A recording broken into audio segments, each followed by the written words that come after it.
앞으로 정말 남은 3년간 어떤 국정 기조를 전환하실 생각이 있는지, 그렇다면 특별히 인선이나 어떤 정책에서 그 부분을 어떻게 반영하실 건지가 궁금합니다. 저희가 더욱 소통하는 정부, 또 민생에 관해서 국민의 목소리를 더욱 경청하는 정부로 바뀌어야 한다는 그런 기조 변화는 저는 맞다고 생각합니다. 또 한편 저희가 이런 시장 경제와 민간 주도 이 시스템으로 우리의 경제 기조를 잡는 것은 어떤 헌법 원칙에 충실한 것이라고 저는 생각하고 있습니다. 그래서 그 기조는 또 일관성을 유지해야 하고, 일관성을 유지할 것, 또 바꾸고 고쳐야 될 것들을 더 세심하게 가려서 고칠 것은 고치고 또 일관성을 지킬 것은 지키고 이렇게 하겠습니다. 이 질문 드리지 않을 수 없습니다. 야당에서 김건희 여사의 특검을 요구하는 목소리가 나오고 있습니다. 그리고 최근 검찰이 김건희 여사의 명품백 수수 의혹과 관련해서 전담 수사팀을 구성하고 조속히 수사를 마무리하겠다, 이런 의지를 밝히고 있습니다. 윤 대통령께서는 올 초에 한 방송사와의 대담에서 어느 정도 여사 의혹에 대한 입장을 밝히신 바가 있는데요. 그럼에도 불구하고 국민적 관심도는 여전히 높고, 또 검찰 수사가 본격화되고 있는 시점에서 대통령님의 의견 듣고 싶습니다. 네. 제가 연초에 그 KBS 대담에서도 말씀을 드렸습니다만은 제 아내의 그 현명하지 못한 처신으로 국민들께 걱정 끼쳐드린 부분에 대해서 사과를 드리고 있습니다. 그리고 지금 검찰에서 수사를 지금 시작한다고 발표한 부분에 대해서는 제가 검찰 수사에 대해서 어떤 그 입장을 또는 언급을 하는 것이 또 어떤 영향을 미칠 수 있는 또 오해가 일어날 수 있기 때문에 거기에 대해서는 제가 따로 언급을 하지는 않겠습니다. 공정하고 엄정하게 잘 할 것이라고 저는 생각하고 있습니다. 그리고 그 특검 문제는 제가 지난 1월에 제2요구를 했습니다마는 지금 야당도 집권 시기에 어떤 특검 여론이 비등했을 때는 늘 주장하는 것이 검찰 수사가 또는 경찰의 수사가 봐주기 의혹이나 부실 의혹이 있을 때 특검을 하는 것이 맞다는 주장으로 그런 그 특검 여론을 늘 반대하고 이렇게 해왔습니다. 맞습니다. 특검이라고 하는 것은 일단 정해진 검, 경, 공수처 이런 기관의 수사가 봐주기나 부실 의혹이 있을 때 하는 것입니다. 도이친이 하는 이런 그 사건에 대한 그 특검 문제도 사실은 지난 정부 한 2년 반 정도 사실상은 저를 타겟으로 해서 검찰에서 특수부까지 동원해서 정말 치열하게 수사를 했습니다. 그런 수사가 지난 정부에서 저와 제 가족을 봐주기 수사를 했다는 것인지, 봐주기 수사를 하면서 부실하게 했다는 것인지, 저는 거기에 대해서 정말 묻지 않을 수 없습니다. 그 자체가 저는 모순이라고 생각합니다. 특검이라고 하는 것에 우리가 지금까지 한 20여 년이 넘도록 여러 차례 특검을 운영해 왔습니다마는 다 그런 관점에서 여야가 의견 일치를 보고 이렇게 해온 것이기 때문에 저는 지난번에 저희가 제2요구해서 했던 그 특검에 대해서는 지금도 여전히 할 만큼 해놓고 또 하자는 것은 그야말로 특검의 어떤 본질이나 제도 취지와는 맞지 않는, 그거는 어떤 면에서는 그냥 정치 이런 공세, 정치 행위 아니냐, 진상을 가리기 위한 것은 아니지 않느냐, 그런 생각은 여전히 가지고 있습니다. 저는 이어서 그 최상병 특검법에 대해서 질문을 드리겠습니다. 이 법이 국회를 통과했을 때 그 대통령실은 죽음을 악용하려는 나쁜 정치라는 입장을 밝혔습니다. 그런데 사실 이제 그 한 여론조사의 결과를 보면 국민들의 67%가 이 법을 지지하고 있는 것으로 나타나고 있습니다. 대통령님, 이 특검법을 거부하실 것인지. 지금 경찰과 공수처에서 수사를 진행하고 있고 또 그것이 나중에 검찰로 송치돼서 또 2차 보완 수사를 거쳐서 또 아마 기소될 사람들은 재판으로 넘어갈 것입니다. 저는 이 수사를 지금 담당하고 있는 수사 관계자들이나 또 향후에 여기에 대한 재판을 담당할 관계자들도 모두 저나 우리 국민과 똑같이 그리고 최상병의 가족들과 똑같은 그런 안타까운 마음으로 열심히 진상규명을 할 것이라고 저는 믿고 있습니다. 어떻게 이 사건을 대충 할 수가 있겠으며 그리고 수사를 하면 다 드러날 수밖에 없는 일들입니다.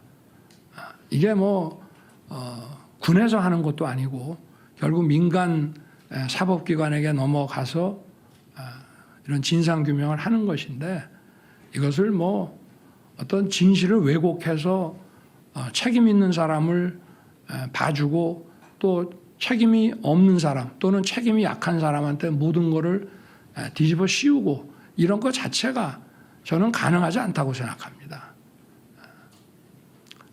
그래서 어쨌든 지금 이렇게 진행되는 것을 잘 지켜보고 아마 모든 절차가 마무리되면 또 국민 여러분께 수사 그 당국에서 아마 상세하게 그 수사 그 경과와 또 결과를 잘 설명을 할 것인데 그걸 보고 만약에 국민들께서 이거는 봐주기 의혹이 있다, 납득이 안 된다라고 하시면은 그때는 제가 특검하자고 먼저 주장을 하겠습니다. 그러나 일단은 특검의 취지를 우리가 보더라도 진행 중인 이런 수사와 사법 절차를 일단 좀 지켜보고 또 수사 관계자들의 그런 어떤 마음가짐과 자세를 우리가 일단은 좀 믿고 더 지켜보는 것이 저는 옳다고 생각합니다. 대통령께서 협치 강화를 위해 어떤 실질적인 방안을 생각하고 계신 게 있는지 궁금하고요. 제가 뭐 소통을 강화하겠다고 하고 특히 또 언론과의 소통, 정치권과의 소통을 더 열겠다고 말씀을 드렸습니다. 어떤 정치인도 선을 긋거나 하지 않고 늘 열어놓겠습니다. 그리고 이 협치라고 하는 것이 한술밥에 배부를 수 있는 것이 아니고 또 우리 정치가 오랫동안 지나치다 싶을 정도로 어떤 그 과잉 어떤 갈등 이런 것들을 만들어 가면서 우리 정치가 진행돼 왔습니다. 그래서 협치를 한다고 뭐 제가 민주당 대표 이재명 대표를 만났다 그래서 하루아침에 분위기가 확 바뀌고 협치가 되지는 않는다고 저는 생각합니다. 어떤 끈기, 인내, 또 서로에 대한 어떤 진정성, 신뢰, 뭐 대화, 뭐 성의 이런 것들을 먹고 사는 것이 협치가 아닌가 생각하고 서로가 이런 국민을 위한 이런 협치를 위해서 하여튼 노력하는 자세 또 절대 이 협치를 포기하지 않겠다는 자세 이런 것들이 저는 중요하다고 생각합니다. 이종섭 전 국방부 장관은 그 세상병 수사협 사건의 피의자였는데 호주 대사로 임명하셨는데 왜 임명하셨는지 그리고 그 당시에 출국 금지 상태였는 거를 알고 계셨는지 궁금합니다. 먼저 출국 금지는 그 인사 검증을 하는 정부 기관에서도 전혀 알 수 없는 것입니다. 그거는 보안 사항이고 그게 유출되면 형사 처벌의 대상이 된다는 점을 먼저 말씀을 드리고요. 그리고 이 호주는 미국을 제외하고 우리와 유일하게 외교 국방 2+2 이 회담을 하는 나라입니다. 그만큼 우리 경제와 안보에 그 깊은 이런 그 관련이 있는 국가입니다. 또 저희 그 방산 수출과 관련해서 보더라도 우리 K9 또 K2 레드백 이런 무기뿐만이 아니라 최근에는 호주 해군에 막대한 규모의 그 함정 그 수주권이 있습니다. 이종섭 장관은 재직 중에 이 방산 수출을 위해서 굉장히 많은 노력을 해왔고 상당한 성과를 거양했습니다. 그래서 호주 대사가 기존 호주 대사가 작년 12월 말에 정년 퇴임을 하게 돼 있었기 때문에 이종섭 장관을 호주 대사로 지명해서 또 외교부의 검증과 뭐 이런 세평 절차를 진행을 했습니다. 그리고 공수처에 작년 뭐 9월경에 고발됐다는 것은 기사를 보고 알았습니다마는 공수처에서 뭐 소환을 하거나 이런 게 진행이 됐다면은 저희들도 좀 검토를 했을 텐데 공수처에는 사실 굉장히 많은 사건들이 고발돼 있습니다. 우리나라 아마 정치인이나 좀 장관 중에도 공수처에 고발돼 있는 분들이 많이 있을 것입니다. 그렇다고 해서 그 사건이 전부 처리되는 것이 아니고 이를테면 실질적인 수사가 이루어져서 뭐 소환을 한다든지 또는 여기에 대한 뭐 조사가 진행이 된다든지 하면 거기에 대해서 저희들이 어떤 사법 리스크를 검토해서 인사 발령 낼 때 좀 재고를 할 수 있습니다만은 공수처에 고발됐다. 또 뭐 검찰 경찰도 마찬가지입니다. 어디 고발됐다는 것만으로 인사를 하지 않는다면은 아마 그 공직 인사를 하기가 대단히 어려울 것이라고 생각합니다. 그리고 그 본인이 또 그 대사 아그레망이 그 떨어진 이후에 이제 아그레망이 아마 1월에 넣어서 한 2월 말 3월 초에 그 호주 정부에서 그 아그레망을 준 것으로 알고 있는데요. 그 보통 출국 금지를 뭐 연말에 걸었다고 하는데 출국 금지를 걸면은 사실은 소환하지 않은 사람을 출국을 거는 경우도 잘 없고 또 출국 금지를 걸면은 반드시 불러야 됩니다. 소환도 하지 않고 또 출금을 한 달씩 걸게 돼 있는데 그거를 또 2번을 계속 연장을 하면서도 소환하지 않았다는 것은 좀 저도 뭐 오랜 기간 이런 수사 업무를 해왔습니다마는 좀 이해하기가 저도 어렵습니다. 네, 그렇게 답변을 드리겠습니다. 한동훈 위원장하고 오찬이 불발된 이후에 혹시 따로 연락을 하셨거나 아니면 따로 연락이 온 적이 있는지 한번 여쭤보고 싶고요. 그다음에 차후에 다시 그 만남이 성사될 만남을 혹시 다시 하실 계획이 있으신지 좀 여쭤보고 싶습니다.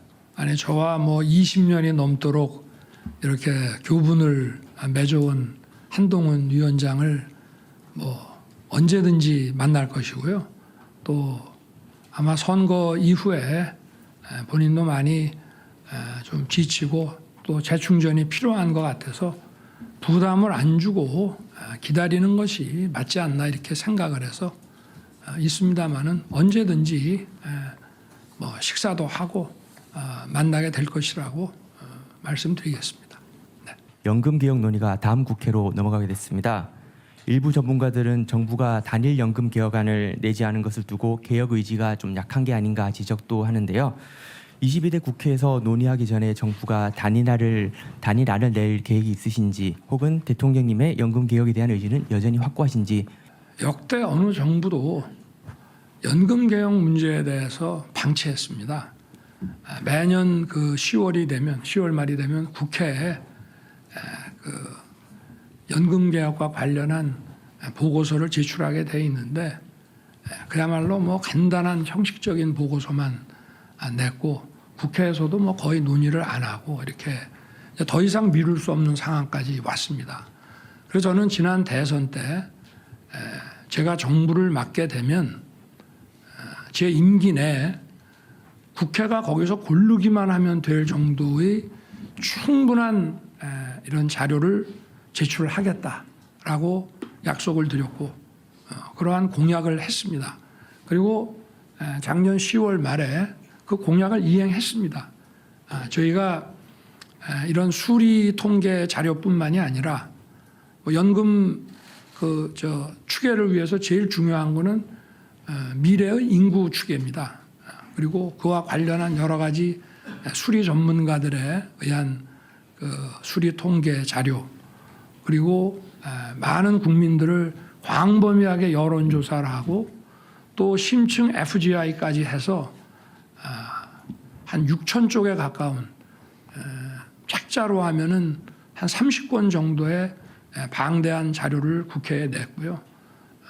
이렇게 될 때에는 이렇게 된다. 이런 여러 가지 조건을 내서 국회가 그거를 선택할 수 있는 그걸 만들어서 냈고 저는 제가 그 선거 과정에서 약속드린 것은 이제 이행을 했습니다. 그렇지만 지금 그 자료에 터잡아서 국회 연금개혁 특위의 그 논의 속도가 빨라진 만큼 정부도 여기에 더 협조해서 제 임기 내 앞으로 100년 대계인 연금 개혁안이 확정될 수 있도록 해야 되겠다는 생각을 지금 가지고 있습니다. 공약을 넘어서서 이것을 임기 내에 국회와 소통하고 사회적 대합의를 이끌어내서 반드시 이걸 해야 되겠다는 생각을 가지고 있습니다. 그러나 지금 21대 국회가 이제 얼마 남지 않은 상황에서 지금 조급하게 하는 것보다 22대 국회로 넘겨서 좀 더 충실하게 논의하고 지금 국민들께서 아직 언론 기사를 보면은 얼마 전까지 총선을 치렀죠. 또 뭐 총선 끝나고 무슨 특검법이니 뭐니 해가지고 언론 기사의 대부분이 이런 어떤 정치 관련 이런 기사들이 대부분 차지하고 있고 제대로 지금 연금 문제에 대해서 전문가들이 토론하는 그런 기사나 이런 것들을 찾기가 어렵습니다. 그런 것들을 보고 많은 국민들이 연금 문제에 대해서 깊은 관심을 갖게 해서 그렇게 해서 좀 더 폭넓은 공론화 과정을 거쳐서 대합의를 사회적 합의를 이끌어내는 것이 맞다고 생각합니다. 한 번 만들면 최소 70년을 끌고 가야 되는 계획인데 이것을 21대 국회 그 연금 특위의 어떤 실적이나 성과로서 조급하게 마무리할 것이 아니라 22대 국회로 넘기고 다만 제 임기 안에는 이것이 확정될 수 있도록 정부도 적극 협력할 생각입니다. 의료개혁에 대해서 말씀드리고 싶은데요. 정부는 현재 대화의 문을 열어놓고 논의를 하자라는 입장인 거고 반면에 의료계는 원점 재검토를 계속해서 주장을 하고 있지 않습니까? 지금 어떤 접점이 그리 보이고 있는 것 같지는 않은데 앞으로 대통령님께서 이 문제를 해결하는 데 있어서 어떤 보관을 갖고 계시다면 말씀 부탁드리고요. 그리고 추가적으로 지금 야당에서 여야 그리고 정부 그리고 의료계가 참석하는 협의체를 제안하지 않았습니까? 이에 대한 입장도 궁금합니다. 제가 한 방에 해결할 수 있는 보관이 있다면은 우리 정부 당국이 지난 한 30여 년간 이 문제를 해결하지 못하고 지금까지 왔겠습니까? 그런 것은 없다고 봅니다. 결국은 어떤 자유민주주의적인 그런 설득의 방식에 따라서 이 문제를 풀어나갈 수밖에 없고요. 그렇지만 이 의사 그 증원, 의대 증원을 포함한 이런 의료 개혁은 우리의 그 폭발적으로 증가하는 그 의료 수요를 감안할 때 또 이런 지역과 이 필수 의료를 강화해 나가야 한다는 그런 상황에 비추어 볼 때 더 이상 이제 미룰 수 없는 과제임은 국민 여러분들께서도 대부분 공감하시고 있다고 생각합니다. 저희들이 의료계와 이 문제를 벌써 1년 넘도록 정부 출범한 거의 직후부터 이 문제를 다뤄왔습니다. 이게 어느 날 갑자기 의사 2,000명 이렇게 발표한 것이 아니고요. 그런데 현실에서 의료계는 어떤 통일된 그 의견이 나오기가 지금 어려운 것 같습니다. 어떤 개원의들의 어떤 그 권익을 또 대표하는 의사협회, 또 전공의협회, 또 병원협회, 또 대학협의회 이런 다양한 그 의료계 단체들이 통일된 어떤 그 입장을 가지지 못하는 것이 정말 이 대화의 걸림돌이고 또 의료계와 협의하는데 매우 어려웠습니다. 저희가 그동안 뭐 1년 넘도록 이렇게 진행해 오는 동안에 이런 한 번도 이런 통일된 의견을 받아보지를 못했고요. 그렇다고 마냥 미룰 수는 없고 계속 미루자는 것입니다. 이게. 하지만 정부는 저희가 생각하는 이제 그 어떤 로드맵에 따라서 뚜벅뚜벅 그 국민을 위한 의료개혁의 길을 걸어 나갈 것입니다.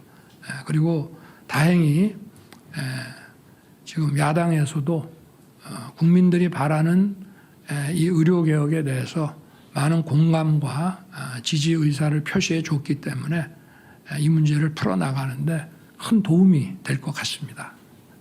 네, 지난 2년간 여러분들 많이 도와주셔서 정말 고맙게 생각합니다. 또 앞으로 이런 기회를 더 자주 만들어서 여러분들 뵙도록 이렇게 하겠습니다. 고맙습니다.